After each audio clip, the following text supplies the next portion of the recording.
On this episode of On Tap, we visit one of the 50 largest breweries in America. Surly Brewing Company in Minneapolis is serving up great food and beer at their destination brewery. Plus, we check out HeadFlyer in Northeast, a great place to grab a beer with family or friends. Welcome to another episode of On Tap. I'm Ben Hale, joined by Danica Peterson. Today we are at Surly Brewing Company in Minneapolis. We've got some awesome looking pizza in front of us from Surly Pizza upstairs, one of the two restaurants you can find here at the Surly Destination Brewery. And Danica, what are you drinking today? I'm drinking the Obscurity of Purpose. It's a collaboration between Surly and Fairstage.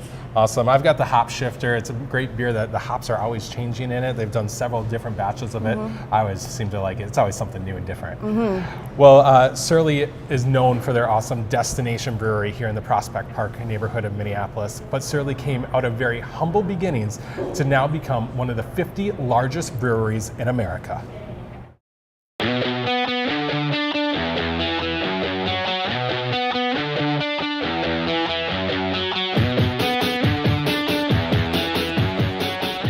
We've got to go way back, I guess, to a world where there was very little craft beer. So when I was in college in the 90s, Summit was the local craft beer, and I drank a bunch of that. And I started homebrewing around that time, so mid-90s, and homebrewed some good batches, homebrewed some bad batches. It was kind of an on and off thing. And around 2002, my first son was born, so I started being at home on the weekends more, kind of a way to make it work with daycare, with watching our son. So I started homebrewing more because I was home on the weekends, and it got so big I ended up parking my car outside in the winter instead of in the garage, which in Minnesota is a big commitment to not be in the garage in the winter because I was homebrewing so much. So it was 2004. I was flipping through a homebrew magazine, and in it was a 3-barrel brewery for sale, and they called it a homebrew system for a bar restaurant that wants to add a brew pub, or for the homebrewer gone wild. And like I say, the light bulb went on like in a cartoon. I'm like, hey, maybe I could open a brewery. I'd never thought of that as a possibility. It wasn't even in the world of ideas. And that's when I just kind of started working on some ideas and try to find a way to make it work. And the big question was, could the Twin Cities support 2 craft breweries? That was the question at the time, because obviously, like I said, Summit was brewing a lot of beer. So obviously the answer to that question is yes. Tell me about brewing that first batch and what that was, and then trying to sell it. Well, Todd Haug's our original brewer, so he was on board and helped build the brewery, put it all together. So we came out with Furious and Bender were our first beers. And really those first kegs just went out to friends that worked in the restaurant business. I went to Acadia, which was a bar in town, one of the first accounts Surly ever had. And I remember it to this day because the bartender told me, you don't want that beer, it's way too bitter. So as soon as, I ordered it right away and I loved it. Why did you want to start with a beer like Furious? Why was that, the recipe? I think we wanted to start off with a beer that was a bit bolder, so we could plant our flag in the ground and say, I think both Todd and I were liked to come more the West Coast, a little more aggressively hop beers. That's what when I was homebrewing, would brew beers like that. I think a lot of folks were, into those just really big monster hoppy beers, and there just wasn't much of that here. So it just seemed like there's a natural fit for that. But yeah, there's certainly times when it seemed like maybe it was too much. A pale ale would have been easier. I know I had a guy at a local bar spit the beer out. He's like, it's really bitter. Why didn't you tell me? I'm like, well, it's an IPA, and you're a bar manager. I thought you'd know that, but I left him my card. That's a hard sales call to wrap up. So it just seemed to be a great fit for us, and trying to put this. Here's the kind of beers we're going to brew. So it was a good starting point, and obviously that's kind of the beer that built the brewery. Sort of a lot of the success of Surly, I think, a lot of different things came together of, the beer scene in Minnesota, the internet beer culture sort of exploding. And we went out to the Beer Advocate Beer Festival. We sort of talked our way into getting invited. And, we had such a passionate beer scene in the Twin Cities, but with only, Summit and us and not a lot of production breweries. I think people were just, local fans were just so hungry for new beers, and that kind of helped propel us to this ranking that was completely out of the blue. My wife was actually reading me the the list online as we're trying to figure it out. And I'm like, oh my God, we got to name best brewery in America. That's insane. Because, that wasn't a goal. The goal is just to make great beer and meet payroll. So the fact that came about was, it certainly made a big difference of like, okay, now everyone, kind of knows who we are. You can walk into a bar and tell them that. There's some cachet with that for sure. When did you know that you had something? Like, a lot of breweries start, but when did you know that, like, we've got something here where one day we're gonna be able to do this? Probably, I don't know, probably 2 or 3 years in, it just seemed like, all right, we can't make enough beer. We're constantly putting in new tanks and expanding. It kind of seemed like, all right, folks are pretty excited about what we're doing, and that was really kind of the peak of the craze of still not a lot of Minnesota breweries, not a lot of Wisconsin craft breweries out there. So, we'd have people come out to Darkness Day from all over the country. It just seemed like there was so much excitement about the brand that you could just kind of tell people we kind of knew we could sell it wherever we wanted to send it. How did Darkness come to be? So Darkness we brewed that in 06 and was just a real small batch, 10 barrels, 20 kegs. And, Todd had wanted to brew a really big Russian Imperial Stout. There wasn't anything like that in the market, at least in the packaging breweries. And it was right around that time that when we were able to start selling, growlers was in the fall of 06. We had a whole bunch of people just show up at the brewery and camp out waiting to get that beer. And people were just so excited for the beer, like we really had no idea it was going to turn into that. And I remember a friend of mine who ran the Blue Nile at the time, Al, he had a guy drive out from Milwaukee, buy a couple glasses, pour them in a bottle, cap the bottle, and then go back home to drink it with his friends. And it was just like, what the hell's going on here? And so it was that next year in 07 we started putting it in 750s. And from that sprung Darkness Day, which is an annual festival we do every single year. It just kind of organically grew, and we always try to make more every year, and started selling to liquor stores so folks didn't have to camp out if they didn't want to. So it's turned into a pretty neat event because people don't have to camp out for the beer, but that's sort of the culture and some of the passion around the beer is the beer community, the sharing of beer, and it's a fun beer. The brewers love brewing it. From the production standpoint, it's a bit of a process to brew. We do some interesting things on the brew house to make that beer every year, but it's something that the brewers look forward to. I remember the first time I brewed it 5 years ago. It's exciting beer to make, and the final product's great. It's a lot hoppier than most Imperial Stouts, so I personally like it fresh. And having that first drink out of the bright tank before we're about to package it, it's kind of like Christmas Day. It's a lot of fun.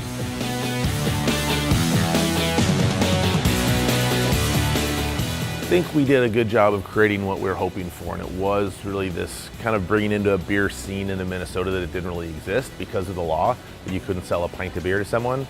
But going to other states and traveling around in other countries, just seeing like, breweries just seem to be meccas for people that, they're just drawn to them, whether, it's Budweiser, Miller, Stone, Founders, all these breweries, people gravitate towards them. It's amazing. I mean, we're lucky to have this wonderful beer hall, and that's what beer's all about, is bringing people together in the community and drinking beer and talking about it. And to kind of be able to walk out and talk to people about my beer and enjoy the beer with them it's pretty special. It kind of makes everything we do worthwhile, makes the long nights, the weekends, all worth it.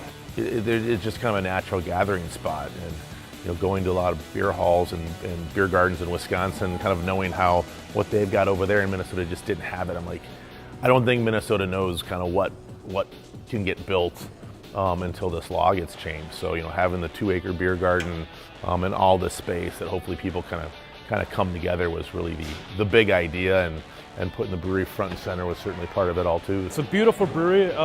Rolex designed it. Rolex, a German company. They've done some brew houses for Lagunitas, Two Roads, some other large breweries. It's a 100-barrel brew house, so that means every time we're brewing a batch of beer, we can do about 200 kegs worth of beer in each brew house session. And then we fill up 600-barrel tanks, so we do 6 turns of Furious to fill up one big tank, and that gets us about 1,200 kegs of beer. We did just under 100,000 barrels last year. Next year we're hoping to do closer to 110. So we're continuing to grow, which we're very fortunate to have the growth. This past year, we cracked the top 50 of overall brewers in the United States at number 49 and number 39 for craft, so that's pretty exciting. Well, it's about great beer, obviously. It's also about having a great experience, whether you're at the beer hall, one of our concerts, or an event that we're sponsoring out in town. And then it's also about the community and the people that both work here. We call it Surly Nation, with kind of our grassroots supporters that have got us here to continue to drink the beer. So all of those things kind of combine to make just a really unique kind of experience and event. So hopefully it's about drinking with your friends and neighbors and having a good time. When I got into the industry, Surly was one of the breweries that kind of made me excited about beer, and it's still exciting. You know, we're 12 years in, and it's still exciting to make Surly beer. We're always pushing the envelope, coming up with new innovative brands, and having both the technological capability and kind of the support from Omar and the management team to really be innovative and continue to be exciting in this day and age is pretty cool. We actually have a list probably of 20 to 30 different beers that we're working on. We're already looking out to 2019 brand calendar and beyond. So anything from really simple styles, traditional Hefeweizens, to really off-the-wall things that hopefully no one else has tried yet, and we'll get to them first. The world of craft beer has changed so much that bars that would have 6 draft handles and they'd maybe have 1 craft, but now they've got 24 handles and they've got 1 or 2 domestic light beers. So it's just changed, you know, everything has changed. I don't think anyone thought it was going to turn into what it has.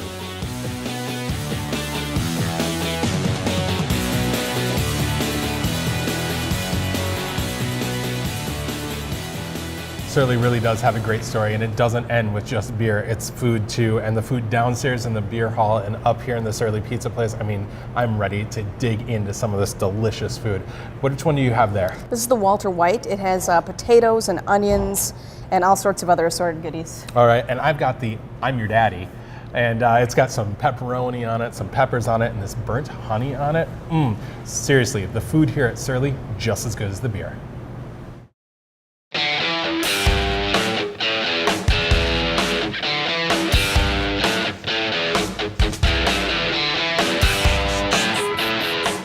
I like to think that we're really defining kind of what beer hall food can be, especially at a brewery.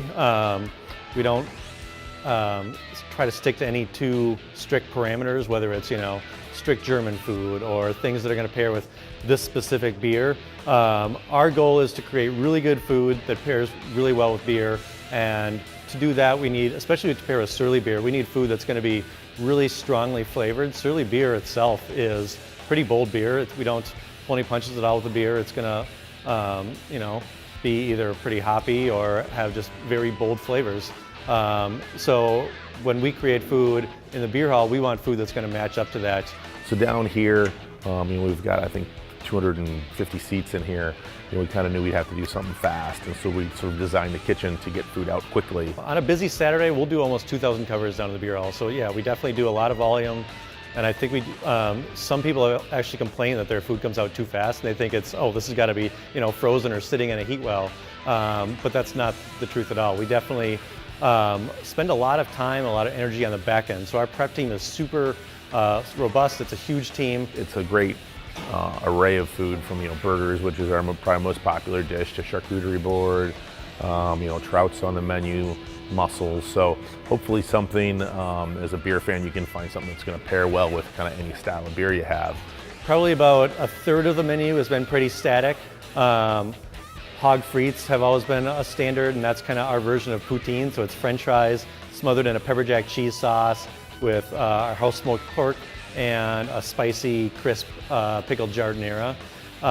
So there's things like that, the hog frites, most of our barbecue. We're always going to have a burger on the menu. Those are our standards, and then probably about another third of the menu is stuff that we'll rotate out every 6 months or maybe a year. And then there's another third of the menu that's going to change pretty rapidly every couple of months as the seasons go. Then upstairs, we've reconcepted that. It was fine dining and it worked really well, but wanted to turn that around and make it a little more accessible. So it's pizza now. I think for me, the biggest challenge when we were developing this concept is it needed to be something that was relatable to the beer hall. It needed to exist in the same universe and be almost like brothers and sister kind of concepts. They couldn't have this weird dichotomy. They needed to be coexisting. So it needed to be relatively accessible food, but done really, really good, which is something I think that we do. That's kind of our signature standout here. As we put a lot of effort into the food, we buy the best ingredients, but we don't try to make it too over the top, too fussy. So just like down in the beer hall, I like to have those dishes that we can really showcase those great fresh ingredients that some people might not be familiar with. I was doing a lot of pizza R&D. I was out in, I drove up to New Haven to kind of see what this whole New Haven pizza style is all about. I really fell in love with some of the characteristics there. The char on the crust, the extra long fermentation of the dough and what that does to the dough itself, the super high heat that they cook their pizzas at and what that does to the dough and the crust. So once I decided on that, then it was really hitting the ground running, and we did a lot of research on both the sauce, the cheese, kind of getting our core components down. I tasked our pastry chef, Joanna, with coming up with a crust, and she actually nailed that right away. And something that's unique for our crust is that we use brewer's yeast in the dough. So every time we brew a batch of beer here at the brewery, the brewers recycle and they reuse that yeast. And so we're reusing that yeast in our dough, and it creates this unique flavor. It's super unique. No one else is doing that in town. Some of the big pizza restaurants around town, you think of, Red Wagon, you think of Young Joni, you think of Pizzeria Lola.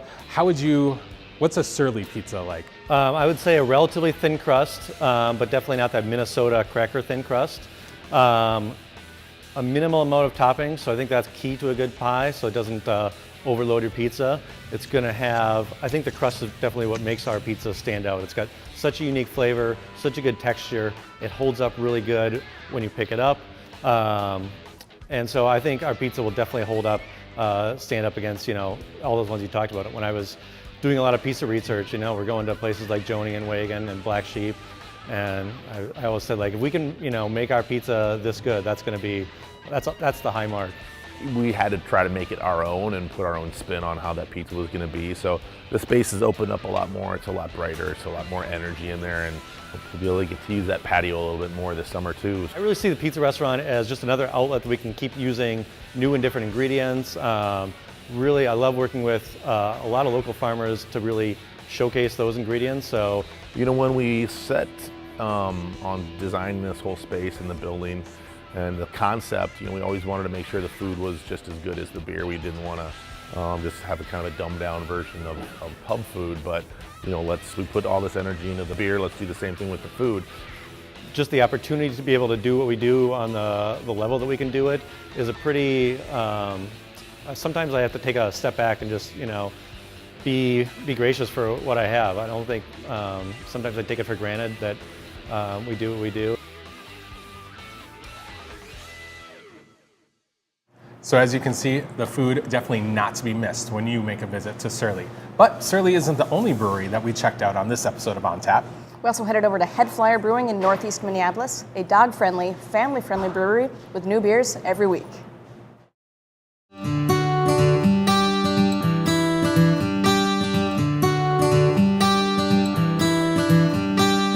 Loved craft beer, for a very long time, back to Summit EPA and, in college, and starting to drink beer and enjoy, tasty beer. I've always wanted to own my own business. I come from a family of small business owners.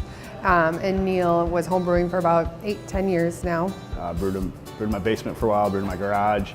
I just kind of kept getting bigger and bigger, more, upgrades to the system and trying to get better and better beer. We take long drives up to the lake. Our lake cabin is about 5 hours away, so we drive up there and just kind of dream on those drives. And one day we decided, let's make this reality. Let's start something. Let's start a brewery.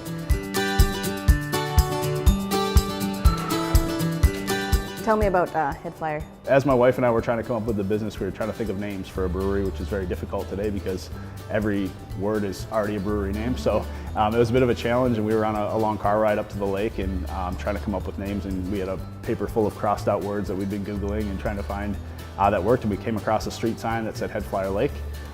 And we kind of looked at each other and mulled it around a little bit, and we're like, oh, that kind of has a nice ring to it. And it it stuck with us. And as we kept, iterating on it and just thinking about it, we really liked it, and we kind of thought about what it represented and what it could be. And we used "Take a Flyer" as our tagline, so it kind of came from that name, and just being, kind of what we were doing is, going from, having a family and a 9-to-5 to jumping into creating a craft brewery.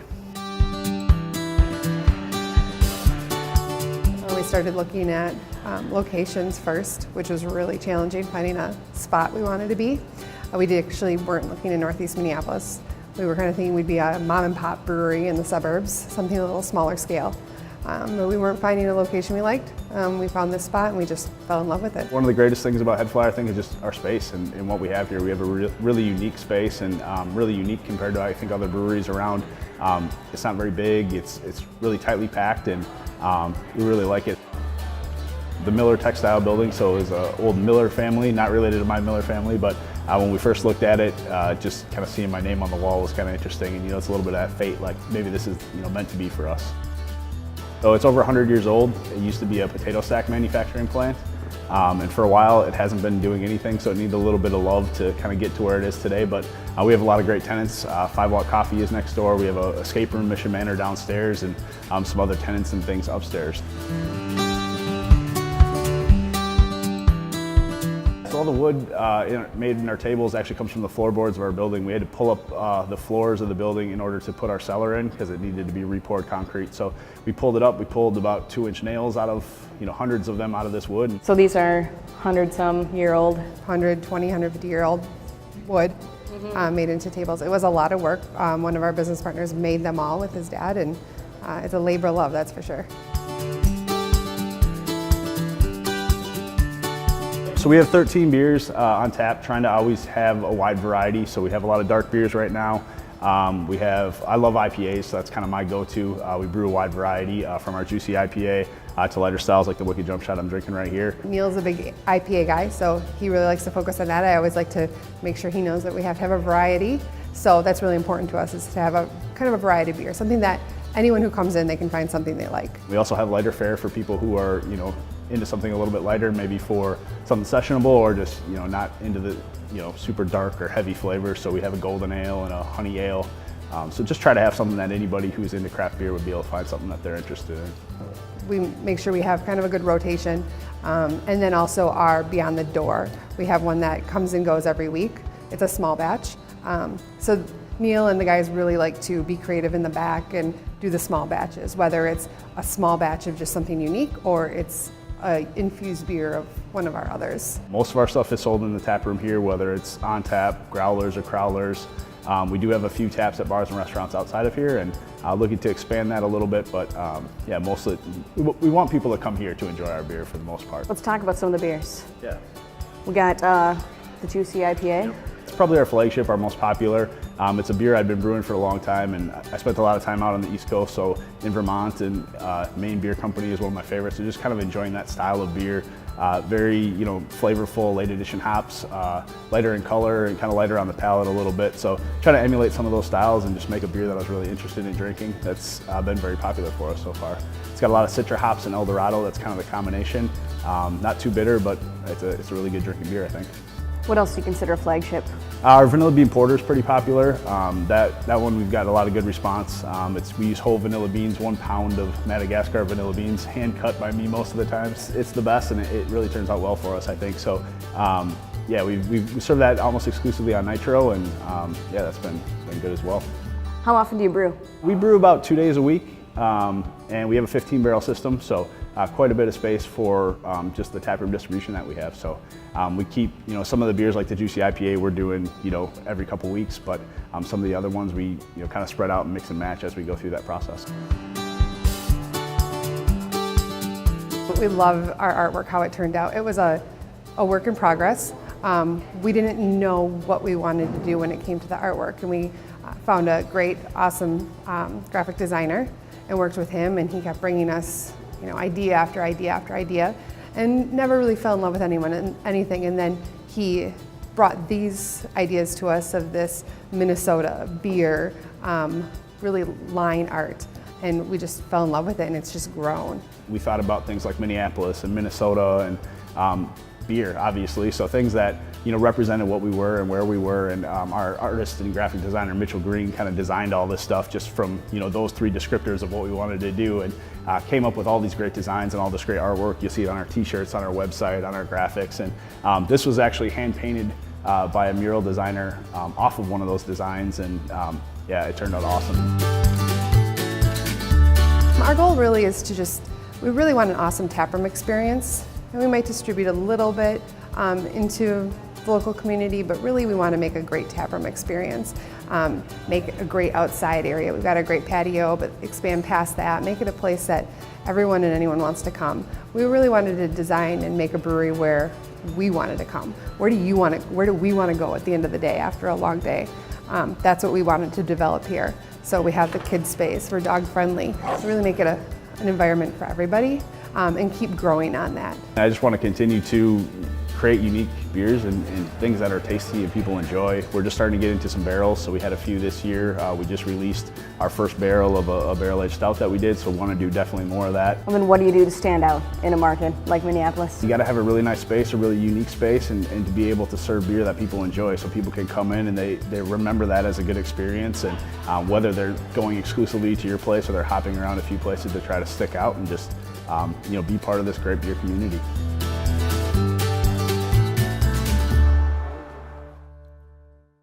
HeadFlyer is one of many great breweries in Northeast Minneapolis that you can check out.